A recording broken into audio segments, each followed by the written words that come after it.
Hello, everyone. This is Aaron from the Pueblo City County Library District. I have a fantastic program for you all tonight. We are joined by Peregrine from the Arkansas Valley Audubon Society and Chris Parish from the Peregrine Fund.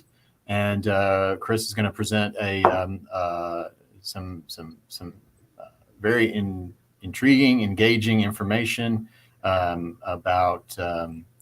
Well, I'll let Chris explain it because he can do it better than I. But first, let's hear from Peg. All right. Thanks, Aaron. I want to welcome everyone here tonight and remind you that spring migration is occurring. And that means that millions of birds are flying over Colorado at night. And they can become easily distracted and disoriented by artificial lights. So we ask that you turn off your lights at night. Flip off that porch light. Close your curtains. Those simple actions will save thousands of bird lives. And another thing you can do to help birds is to join the Audubon Society. Membership information on the Arkansas Valley Audubon Society is on our webpage, Southern Colorado Birds, abbreviated SOCO, so socobirds.org. We hope you'll join us and that you'll turn off your lights at night. And now I'll turn things over to Chris. All right. Well, thank you, Peg. And thank you all for having me and for this opportunity to share this information. I'm Chris Parish. I'm with the Peregrine Fund. I've been with the Peregrine Fund for now, over 20 years. And most of my career with the Peregrine Fund, I was working as the program director for the California Condor Reintroduction Program in Northern Arizona. Then later, I was promoted to conservation director. And then most recently, come October, I was promoted to CEO and president of the Peregrine Fund. So it brings me great pleasure to present on something I have so many years of experience with. And the story I want to share with you all tonight is the story of the California condor and how our study of one species, and of course the effort to recover an endangered species, like others that we work with for a namesake, of course, the peregrine falcon.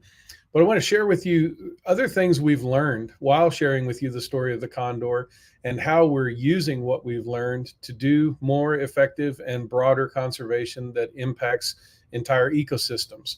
So it'll be the story of the condor, how that brought about the story of the North American NonLed partnership, what that is, what the problem is we're addressing, and how we're moving forward with that. So the talk is titled 24 Years of Species Recovery and What to Do with What We Learn. I like to remind people, especially when it comes to these single species programs, because some people, take issue that it's not a single species that's important, it's the entire ecosystem. And while that's true, we can learn an awful lot by working with one species. And Emily Dickinson said, "Hope is the thing with feathers that perches in the soul." And man, that really grabbed me, because little did I know as a young biologist from Northern Arizona University that I would be exposed to so many fantastic things in the world of wildlife, including black-footed ferrets and elk and deer and this condor that I knew as a kid when I got to see them in California in the early 80s before they were pretty much extinct. And the story of the condor is a story of hope.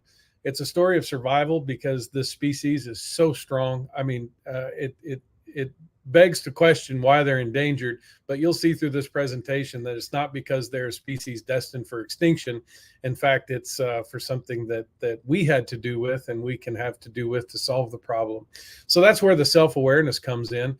And then reciprocity. This is our opportunity to give back. And I don't know who coined it initially, but I really like the thought of the saying that this is not ours. We're just borrowing it from future generations. So leaving it better for them is surely what we all want to leave, a better place for the future.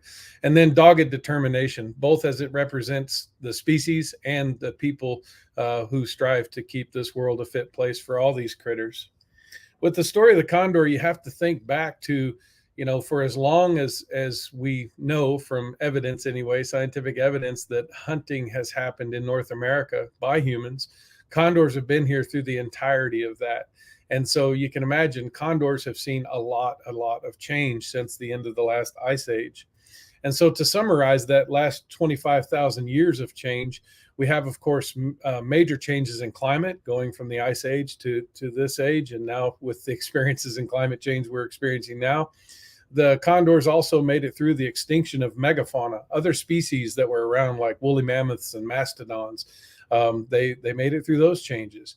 And then you have more recently the introduction of non-native ungulates. So a tremendous change in food sources going from mastodons, woolly mammoths, and things like that to now, cattle and sheep that are out on the landscape that too, some of them die, and that makes it part of the food that these scavenging wildlife feed upon. And then you have the near extirpation and overharvest of native ungulates. We have wonderful stories both of despair and of success when it comes to the bison, the story of the bison, or the story of elk in some populations, like in northern Arizona, where I lived for so many years. The elk were nearly extirpated, and then reintroduction programs brought them back to such high numbers now that some people think we have too many. So then you have this era of conservation that we live in today, and probably, really started after World War II, and then really heated up in the 60s and 70s. And now here we are with this huge body of science and discovery. And then what we do with that science is what I'm most interested in, and how we turn it into conservation. So for the condor story, 1982 was the nearest they came to extinction. But for all intensive purposes, by 1987, there were no condors in the wild. The only ones remaining were in captivity. And then in 1992, just 10 years later after that just several years later after the last bird was trapped in 1987, the first reintroductions began. And that was made possible because there was an effective captive breeding program, which was a major question back in the day, is can you breed these birds in captivity? Can we identify why they were declining, ameliorate those threats, and then reintroduce birds back to the wild? And now here more recently, by 2017, we had 430 plus birds, and today we have over 500 birds. And the interesting thing about it today is there are more birds in the wild today than there are in captivity. So that's a huge milestone. As a testament of their resiliency, I like to talk about the last wild condor that was removed from the wild and added to the captive population back Easter Sunday, 1987. AC9, adult condor 9, is what that stands for. Every bird that was studied in the late 80s was given a number, and every bird produced since is basically tracked and labeled by a stud book number. So AC9 was the 9th adult condor that was tagged and taken into captivity. And he produced with 2 different females in captivity and produced way more young than he would have in the wild, because in the wild, they only produce 1 young on average every other year. But in captivity, we can take those young and even sometimes take the eggs and incubate them and maximize the productivity in captivity. Well, AC9 was so well represented, genetically speaking, that he was released back to the wild. Think about that for a moment. An endangered species could be trapped from the wild, put into captivity, successfully reproduced to the point that he was so well represented that they then released him back to the wild, and he took another mate in the wild and continued to produce until he disappeared some years ago. Quite a story, though. The estimates in population represented here in a graph just give you the same thing I've mentioned, but it shows you how close to extinction they were, and then how the wild population was able to be produced by reintroductions and birds actually reproducing in the wild once they became old enough. The condors don't generally reproduce successfully until about 8 years of age. So they can produce at 5 and 6 years of age, respectively, for males and females.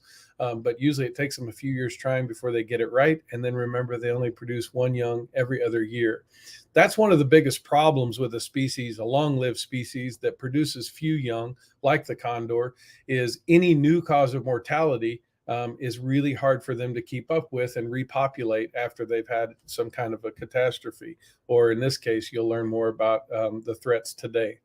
I have here a quick video just so you can experience what it looks like to see condors take flight. These were birds that we had trapped during an annual trap up. We trap birds up and put new transmitters on them and take blood samples, do general health checks annually. And so after we do that, we're able to release them if they're given a clean bill of health.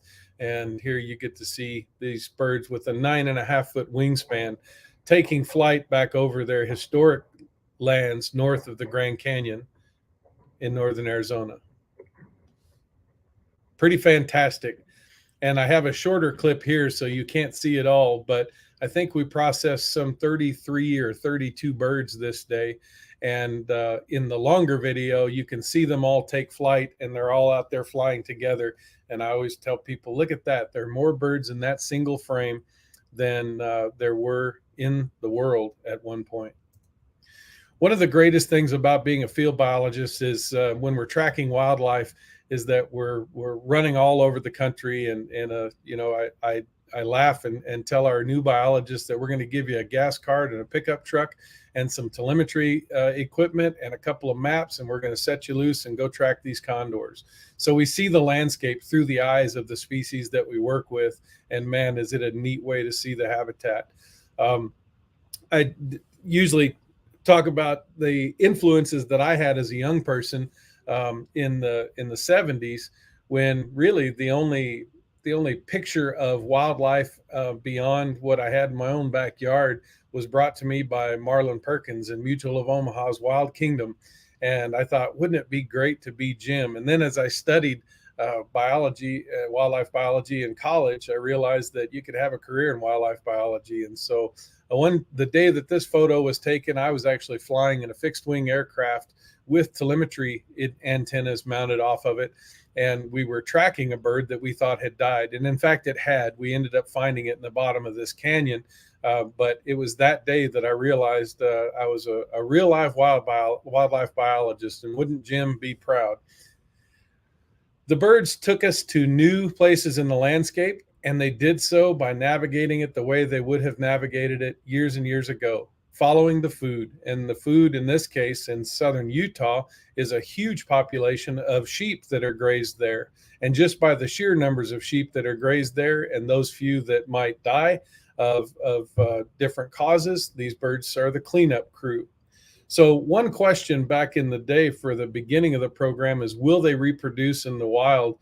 And we have found that, or will they find food? Absolutely. They're finding plenty of food by our studies indicate. And another question was, would they breed in the wild? And in fact, they will. And in Arizona, for example, we had our first wild hatched young of the recovery program's history in 2003.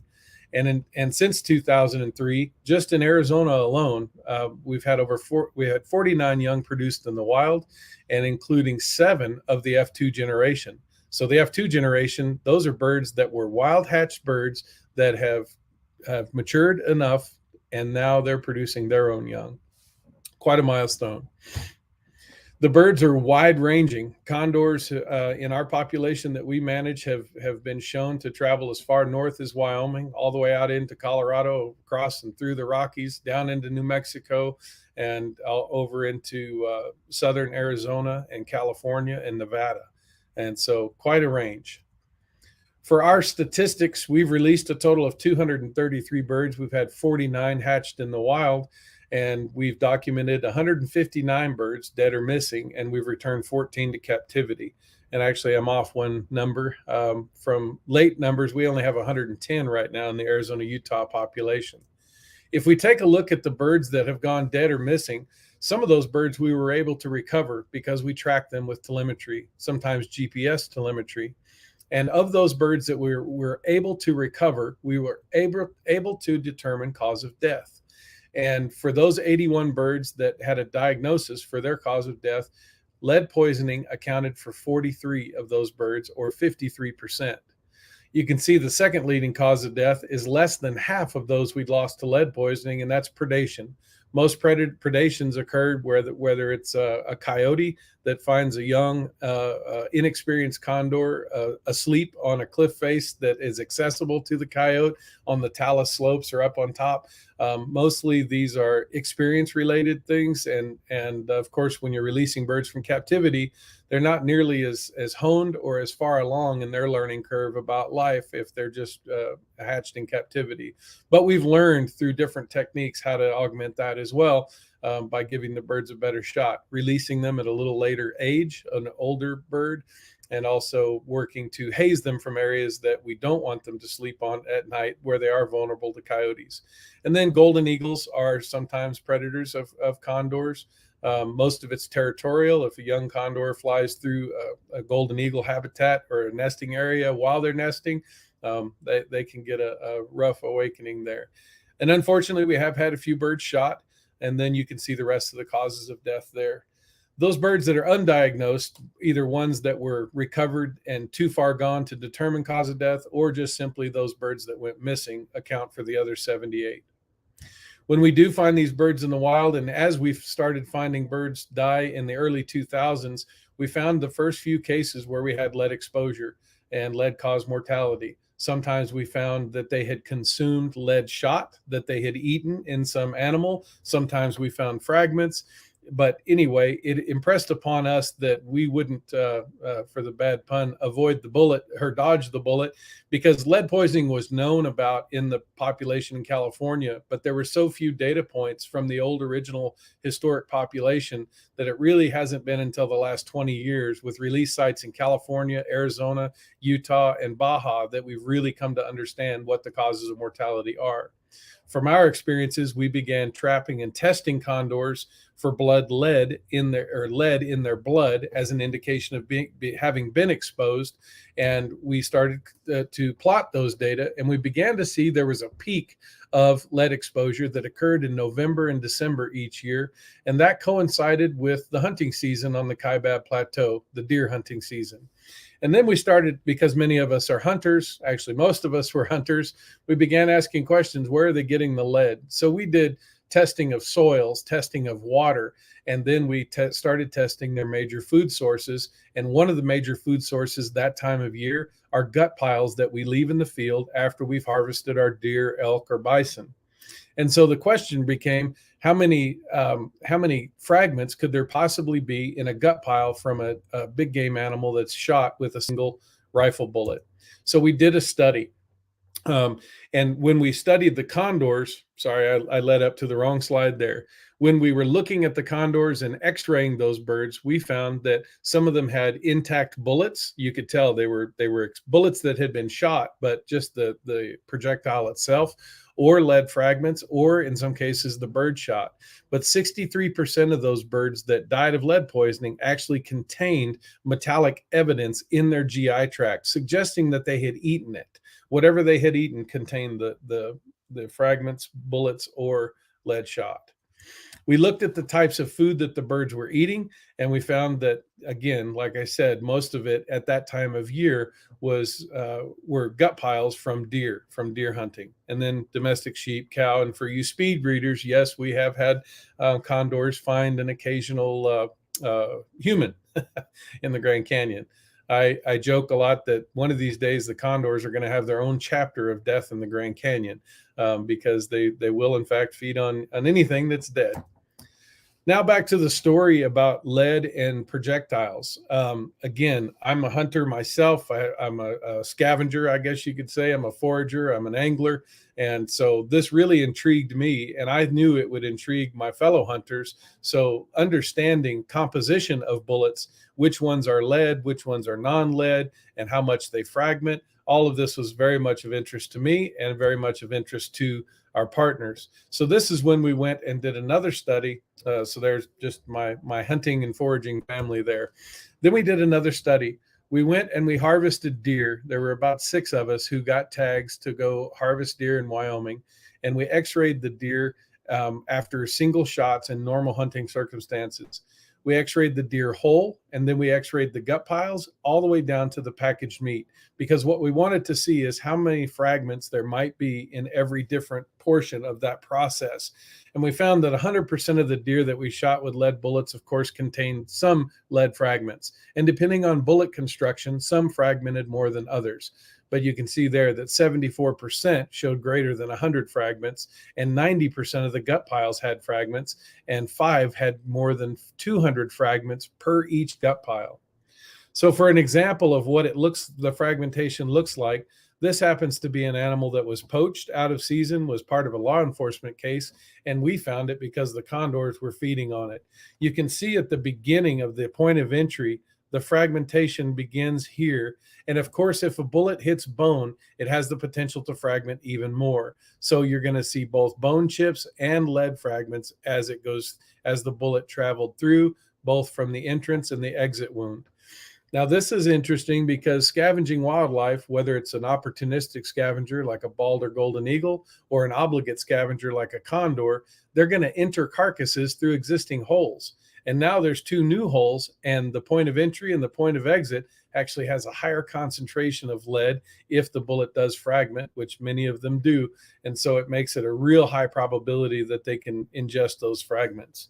And then when you look at the gut piles, I made this a positive image so you could see and it would stand out more. But this is a single gut pile that has fragments in it.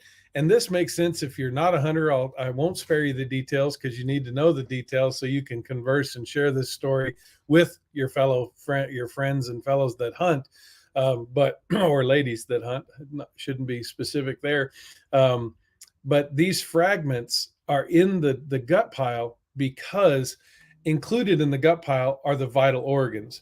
And those vital organs are what we target to put down animals humanely. So if you shoot through the heart and lungs and then you leave that in the field, any fragmentation occurs can be found in that gut pile. And that's how scavenging wildlife have the potential to be exposed to lead. We took our information to our partners at Arizona Game and Fish Department and said, will you help us share this information with our fellow hunters? And they did just that. And they didn't only do that. They also developed a program in 2005 whereby they offered free non-lead ammunition to the hunters on the Kaibab Plateau, which is right there within the release site, adjacent to the release site, in the effort to help condors avoid lead poisoning as a preventable cause of mortality. We've since gone out with other partners, like some of our local tribes and reservations around the area where they hunt, like the Kaibab Paiute Indian tribe. They do an awful lot of hunting, and we develop programs to share the information with them and also to share ammunition with them. Now, many of you, if you don't know about this already, you're probably thinking, well, why don't we just get rid of lead? Why don't we just ban it? Well, we have a perfect scenario for another perfect study, because in California, they did have a lead ban on behalf of the condor, first within the range of the condor in 2008. And then by 2019, that ban expanded to the entirety of the state. And while on the surface and with just simple logic, that makes sense, I'm sad to report that both our voluntary efforts and the full ban in California have yet to solve the problem entirely for condors. So we have 87% annual participation on that small scale program with Arizona hunters and over 80% participation in Utah hunters. And we don't really know what we have as far as compliance in California. But the bottom line is there's still a lot of lead out there. And but what I'd like to point out here is we've taken a different approach. We're working with hunters and sharing information with them, asking them for their support. And of course, like I said, Arizona Game and Fish is even offering free non-lead ammunition or other incentives to remove gut piles if hunters use lead ammunition. And we've maintained that 87% annual participation, voluntary participation, since 2007.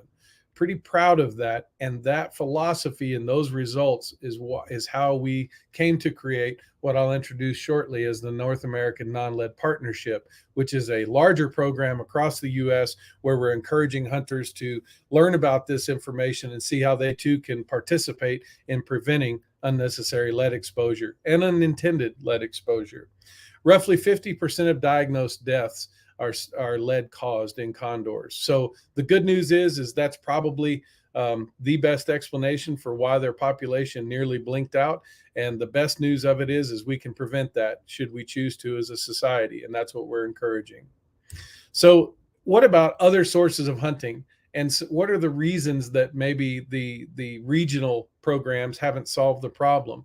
Well, obviously there's hunting that goes on year round, and sometimes it's varmint hunting, sometimes it's fur bearers, sometimes it's small game, and sometimes those small game animals are left in the field or the remains of those animals. So there's an ever increasing body of scientific knowledge that's being published to try and shape what might be happening out there and where these sources are. So there's an awful lot of information out there. And also, what about other scavenging wildlife like bald and golden eagles? And there was just a paper that came out that was published in Science about a month ago now by some of our colleagues, Todd Katzner and Vince Slaby, where they actually were able to look on a North American scale, on a population level scale, and they found that bald and golden eagles too are unnecessarily affected by lead poisoning, and it's population limiting. So that's relatively new science. But what about other species that scavenge? And for those of you who know the goshawk, you probably are surprised to find that we have images here that a goshawk was actually scavenging. But you have to think about this, not about who's a predator, who's a scavenger. You have to think about it as life in the wild is pretty tough. And sometimes even a goshawk, an adult goshawk, will scavenge if there's a free meal there. Can't blame them. So where do we go from here? We have a ton of information. We have an effort to recover an endangered species. We're very close to doing so. We believe it can be done, but we're in a new paradigm. You know, there's a lot of doubt in science. There's a lot of doubt in state and federal government, which has a lot to do with endangered species management. We have what I think an opportunity to rebuild relationships, rebuild trust, and reinstill the value of science and what we can do with what we found, and build conservation capacity moving forward. And of course, it takes a village. It takes more than a village. It takes all of us to educate ourselves. And that's really where the North American NonLed Partnership comes in. We formed this partnership so that we could connect with not only the hunting community, but also the non-hunting community, so that we can converge on what we hold dear as maintaining wildlife and habitat for future generations. We have history of this issue, of course, when it comes to lead shot and waterfowl. And I like to remind people that, you know, people say, well, the ban worked with waterfowl, but I have to point out that it took nearly 100 years of collecting data and doing the scientific research to understand the problem before conservation-minded hunters and non-hunters alike came through to effect policy that changed the way we use different tools like lead versus non-lead shot. And of course, that was banned in 1991, and it was supported by both the hunting conservation and the non-hunting conservation communities. But now back to lead poisoning. Most of what we know about lead in vertebrate species is through the studies in humans, because it's easier to ask people how they're feeling and have them come in regularly to give a blood sample or things like that. But lead affects most vertebrates in the same manner. The lead can stay in blood for 1 to 3 weeks with the condor studies that we've done. I think it's about 14, 17 days is the range. And then as it precipitates out of the bloodstream, it goes into the highly vascularized tissues, into the organs, and then the bone and brain. And as it precipitates out and is stored in those other compartments, it's increasingly difficult to get rid of. So the half-life of lead in bone and brain is said to be greater than 30 years. So continued exposure can accumulate and become a problem over time. After it enters the soft tissues and deposits in the bones, by that time, usually you start having problems with lead disrupting the nervous system, especially in the young and developing critters of all different species. If lead is in a species as they're developing, especially we know this in humans, it can actually limit their potential IQ if it's during the developmental years. So lots of behavioral issues and long-term health problems that we know in humans, and we're coming to understand more of those impacts in wildlife as we study them. Most of what we know in wildlife from lead exposure is through blood lead levels or feather lead, because as a feather grows, the lead or any other heavy metals or anything like that can be deposited in those feathers, and it gives you a timeline. In condors, for example, a primary feather, as it grows, can give you a 120-day picture of if that bird was exposed to lead. You can not only tell when within that 120 days it was exposed, but also what the level of lead was. And of course, x-rays. And then for postmortem studies where condors or other species are found, they can look at tissue levels and bone lead levels. And we've done an awful lot of that. And a lot of that is published. So here's the most important thing with science and the relationship that science has to conservation. What do you do with what you know? And can you impart or inspire change to ameliorate those problems we identify with our science? And that's what we're most excited about with the conservation side of this. And we've really simplified the messaging so that it can bridge gaps of language barriers or general communications.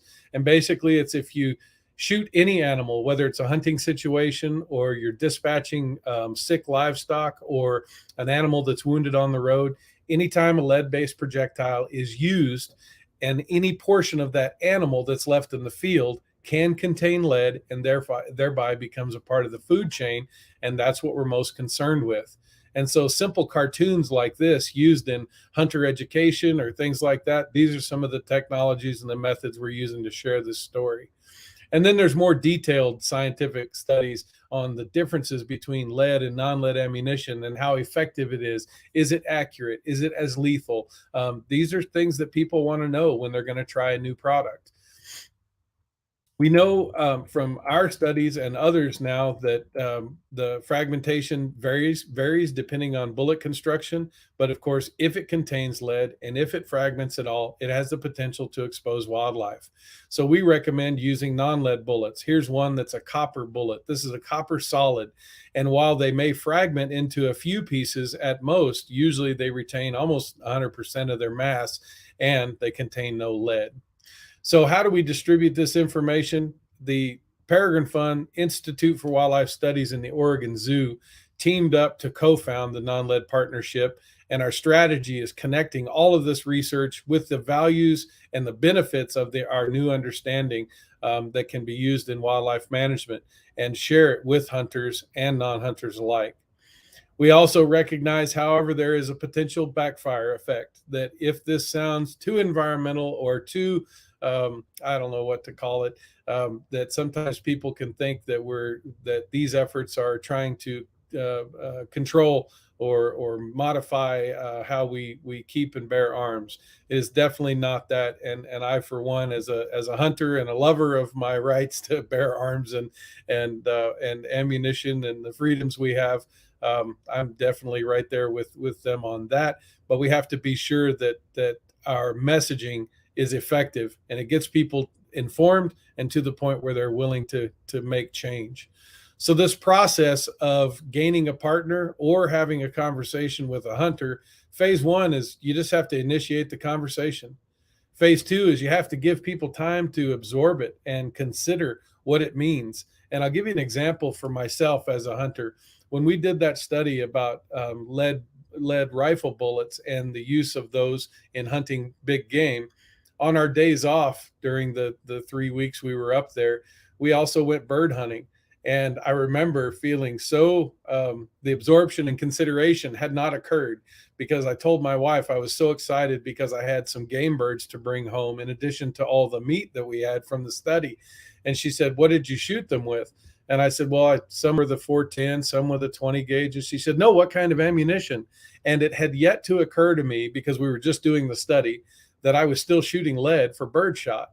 And I said, "Oh, yeah, you're right. That makes sense." So understanding that it took me some time to absorb and consider the implications of our findings in the preliminary stages, it takes everybody some time to think about it. And they have to first know that it's a potential problem, agree that it's a problem worth solving, and then most importantly, take action to do so. And thinking something is a good idea and actually changing your habits and doing it is a very different thing. So phase two of our engagement is to re-engage and revisit And then I use the term join up. It's a horse term for you horse folks out there. And that's when we join up together to say, okay, how are we gonna address this, and what are we gonna do together to help solve this problem? And that's usually when we call them a partner. And if it's a sports group or a wildlife management agency, then we begin to build and implement programs. And then, of course, we measure the program's effectiveness and then refit and reform as needed to make it more effective, and use that feedback to make it effective conservation. So since we launched the program in July of 2018, we've covered, as you can see, quite a bit of North America. And 1 year, actually, it was a little over a year, 15 months, I put about 110,000 miles on a pickup. And then, of course, the pandemic hit, and that slowed things up. But you can see here some of the state agencies that have had audiences with us. And many of those is at their invitation. So this is something that's gaining more traction, and especially with the new studies, more and more traction here of late. And now that we're able to travel a bit again, we're increasing that.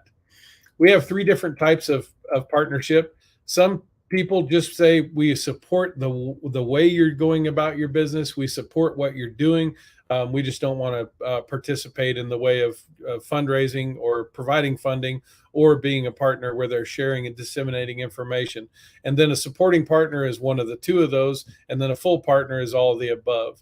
Right now, we have full partners in Arizona, Utah, Oregon, and my logo won't pop up for Washington State, but Washington State is also a partner. And most recently, in the partners are the Northeastern and Midwestern associations of fish and wildlife agencies. And that includes 26 states total, and I think 5 or 6 Canadian provinces that have signed on. So we saw an association of state wildlife agencies sign on here recently, and we're working with them to develop programs within those regions and provide more help to initiate this conversation with hunters, and then develop programs like we have in those 3 states listed. You can see by the groups represented beyond the founders, it's a lot of wildlife management agencies and mostly hunting groups and landowners. And that is by design. We want to affect change within the hunting community, and that usually involves the trusted sources of wildlife management agencies and those sports groups that represent those hunters. So that's by design. We have a lot of birding groups say, well, how come we can't partner? Well, right now it's because we're in the formative phases of our developing this partnership. And most important now is that we have the hunters themselves and the groups that they revere as thought leaders, and that they trust. And so that's where we are now. We have non-led hunting education modules that we're creating. So, for example, we have a contract with the Oregon Department of Fish and Wildlife, and Leland Brown at Oregon Zoo, one of our co-founders, has developed this non-led hunting education module that's online, so that hunters and agencies can use this. So both new hunters and experienced hunters can go through a module that helps teach them about this relationship between lead-based ammunition and wildlife management. We also have hit the trail with many fantastic friends of the program, and these are, again, more thought leaders within the hunting community that have podcasts or videos. We've had tremendous mileage out of this and getting this information out there by going on to these podcasts and participating in these hunting show videos, where we can explain what's going on here, and hopefully ameliorate any of the worries that people have about, because this was born of my experience with the California condor, that this is a conservation opportunity, not just about condors, but it's about ecosystem health. Boone and Crockett Club, while they're not a partner, they've taken action in creating a position statement that is quite progressive. So we are seeing change out there within the hunting community and all these groups, and we're pretty excited about that. I'll let you go online and read this instead of all this text up there. But suffice it to say that we are making a splash. I think we're receiving some very encouraging responses, and we're hoping to continue to build that across North America and now even beyond. We probably limited ourselves by calling it the North American Non-Led Partnership, because now we have interest from other countries as well. Because wherever lead-based ammunition is used to shoot an animal or harvest it or dispatch it, however you want to talk about it, where the animal's remains are left in the field, the potential for exposure exists. And the easiest way to avoid that potential exposure is to use non-lead or remove those remains from the field. I'll leave with we do have a website. It's fairly remedial. It just has the partners on there, what it means to be a partner. But there are other resources by some of our other partners, like the Institute for Wildlife Studies. They have a website called huntingwithnonled.org, and there's a ton of information on there, and I encourage you to take a look at that. Whether you're a hunter or not, we all need to educate ourselves on this matter so that we can talk about it at a high enough level to make that change. I'll also point out here with the logo, we put a lot of time in this, and while it might be somewhat Rockwellian in the way we thought about it, the back of this brass color here, that's the bullet, and the primer is right here. And the primer, when it's struck by the firing pin, is what ignites the powder, and the powder and the pressure from that explosion of the powder pushes the bullet and makes it go down the rifle barrel and out the rifle barrel and down range. So it's basically a catalyst. The catalyst here is our current generation of hunters and anglers and conservationists and the up and coming generation. So we capture that relationship at the primer. And of course, we have hunted as humans for many years. And so we have the representation of some of the species we hunt. And also we have the representation of the other hunters out there, the ones who hunt to live, not just to support our heritage or our traditions, but these species out there like the raptors, they hunt to live. And all of this can really come off well in conservation if we have these partnerships. So it's a new era in a way, but with old solutions, and that's collaboration and building these relationships. And so I'll leave you with a little bit of a potential story here with survival. The birds are doing well out there. We know an awful lot more about them, the ecosystems in which they live, and ultimately about ourselves. And this is our opportunity to give back. And with that dogged determination, we can really make positive change in conservation. And that's what we at the Peregrine Fund and all of our partners, with the partnership, we have over 40 partners now. And even, with the Condor program, I think there are probably 30 partners on that program. So in partnership, we can do this, both the science, the field work, the captive propagation, releasing the birds, and then taking better care of our environment by sharing what we've learned and inspiring people to join us. So with that, I guess if there are any comments or questions, or I will stay on to answer those. Great presentation, Chris. Thank you. Wonderful, Chris. Thank you. You bet. Where can we see a condor release? Every year on National Public Lands Day, which is, I think, the third Saturday. You have to be careful. There are two public land days. So go on the BLM website and look for the next National Public Lands Day. And it's a Saturday. And that's when we do our annual public condor release, where now, hopefully this next year, we'll be able to invite the public out. We also do a virtual event where we will broadcast it live over a YouTube type channel, so that people that can't attend or aren't able to travel, that they can see it too. But every year in September on National Public Lands Day, we will release birds and invite the public out, or invite the public to come view, and you can see them. But the beauty of the success of the program and the population doing so well, you can go to Zion National Park, or you can go down to Marble Canyon in northern Arizona and go down around Navajo Bridge, where Highway 89A crosses the Colorado River right by Lee's Ferry. You can go there and very commonly see condors there. Cool. Very good. And then what, are you doing any work in Colorado with the Colorado Parks and Wildlife people at all? We have from time to time, but the one of the things I've noticed now that I guess I'm getting longer in the tooth in my career is that the turnover, with people in those positions. Had a good friend there who was a former director, Bob Broscheid, and he's since moved on. And with COVID, we've not had as many of the in-person gatherings like the North American Fish and Wildlife Conference or the Association of Fish and Wildlife Agencies meetings, the Western Association. So we have communicated with folks there. Some of those folks have moved on to other states, and as such, we've worked in Maine because another gentleman that was working there.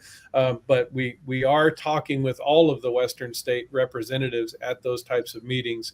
But it's been a little less than perfect because it's mostly been virtual. Sure. One more, you mentioned about incentives for hunters to remove those gut piles. Like what? What would be some incentives?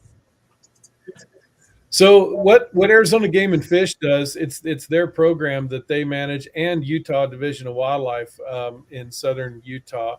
The program in northern Arizona is pretty neat. So if hunters were unable to find the ammunition, which is a real problem right now with availability, or they couldn't get it in their caliber because maybe they shoot a different caliber gun, then they say, bring us the gut pile and we'll put your name into a drawing for various prizes. So for example, the Peregrine Fund, we provide gift cards to Sportsman's Warehouse or Cabela's or things like that. Also, Navajo Nation, one of our other partners, they donate a hunt each year, and that's a real coveted prize. So it encourages and incentivizes that process. Good. That's great. Fantastic. I have a question about the hunter education, new hunter and continuing education, I guess. How is that going across your partnerships? Very, very well. The challenge, I was going to say the problem, but it's not really a problem. It's just a challenge. The challenge is that hunter ed education, it's kind of like driver's ed or any other kind of a certification. It's so packed full already that it's hard to add new things to it. But some states are being pretty creative, and like Arizona Game and Fish, for example, they have a ethical hunter campaign or a program that you can actually sign up for. And if you complete the program, which is a bunch of fantastic education of things well beyond just the hunting part of it and the hunting safety, it's about conservation, and you learn all these things, and you have to take a little test at the end. There's a piece on non-lead and one of our bullet demonstrations that we do in part of our workshops, and they recorded a piece of that. And so that's one way that they're getting the information out there. And if you complete that and you're a hunter, you get a bonus point, which increases your odds of drawing a tag. So yet another incentive to get hunters to educate themselves on things well beyond what we've talked about tonight. Nice. That's fantastic. Yeah. Very good. Peg, do you have any more questions? Thank you so much. And as I say, you'll get plenty of views after this, I'm sure. Yeah, absolutely. Thank you so much for joining us, Chris. I really appreciate it. And thank you, Peg, as always. Sure. So this program will be available to view at your leisure on Facebook, the Pueblo City County Library District Facebook page and the YouTube page. And then you also have a link on your website. Is that right, Peg? Yes, on our website. We do. Perfect. Okay.